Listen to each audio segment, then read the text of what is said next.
The air in our living room turned arctic the second my sister-in-law, Sarah, lunged at my daughter. It wasn't a playful gesture, it was a cold, calculated strike across my little girl's face. "Brat!" Sarah hissed, her voice dripping with venom. "I'll teach you some manners your mother clearly forgot." I felt a surge of pure, primal adrenaline override every shred of civility. My daughter's stunned, tear-filled eyes acted like a lightning rod. I didn't hesitate. I didn't think about family dynamics or holiday politeness. I moved with a speed that startled everyone in the room. Smack! My hand connected with Sarah's cheek with a force that sent her stumbling back. She looked at me, breathless and shocked, expecting me to stop. She was wrong. I stepped forward, eyes locked on hers, and delivered the second slap, harder, more deliberate, directly across her other cheek. The room went deafeningly silent. You could hear the clock ticking on the wall. For the first time in years, the mask of the perfect, superior sister-in-law shattered completely. She didn't just look hurt, she looked terrified because, in that singular moment, she realized she had finally pushed the wrong person too far. This wasn't just a physical reaction, it was the explosive start of a long overdue reckoning. This wasn't a spontaneous outburst, it was the inevitable explosion of a volcano that had been dormant for years. Sarah had spent the better part of a decade positioning herself as the family's moral compass, a title she used as a weapon. Her obsession with control was relentless, and I was her primary target.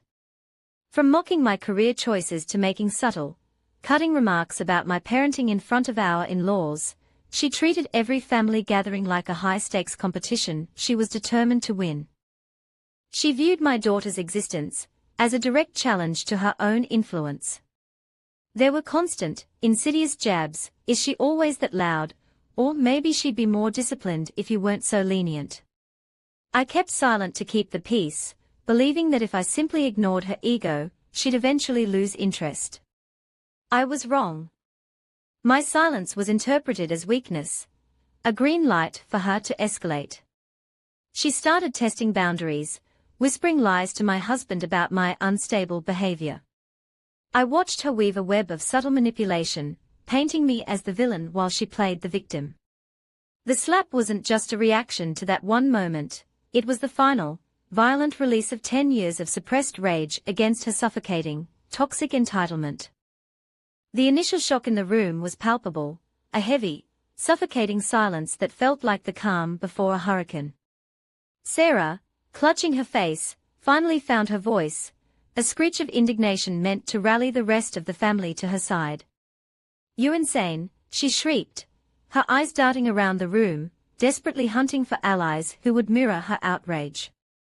But I was already 2 steps ahead of her theatrics. Instead of engaging in a shouting match, I let her spiral. While she stood there painting herself as the victim of my unprovoked violence, I pulled my phone from my pocket with surgical precision. I didn't need to yell. I simply walked over to the TV, cast my screen, and pulled up the folder I'd been quietly curating for months. It was all there, the recorded audio of her sabotaging my home projects, the screenshots of her venomous texts to my husband, and the logs of her attempts to turn our relatives against me. As the audio of her belittling my daughter played through the living room speakers, the color drained from her face. She wasn't just losing the argument, she was losing her entire narrative of superiority. My revenge wasn't about the slaps, it was about destroying the lie she had built to hide her true, hateful self. The fallout was absolute. As the final audio clip finished, the silence in the room wasn't just quiet, it was lethal. My mother-in-law stood up, her face a mask of cold fury, as she turned toward Sarah. The perfect daughter-in-law facade had been shredded in seconds. Sarah started stammering, trying to dismiss the evidence as misunderstood or out of context, but the damage was irreparable. The proof was too damning, and the cruelty in her own voice was undeniable. Her husband, who had spent years defending her strong personality, finally saw the reality of the monster he was married to. The room was no longer a place of family unity, it was a courtroom where Sarah was the sole defendant. She looked around for support, but the eyes of the entire family were cold, judgmental, and closed to her.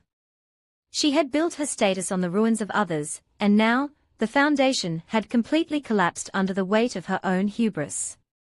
Watching her realize that she had been utterly exposed was more satisfying than any physical confrontation could ever be.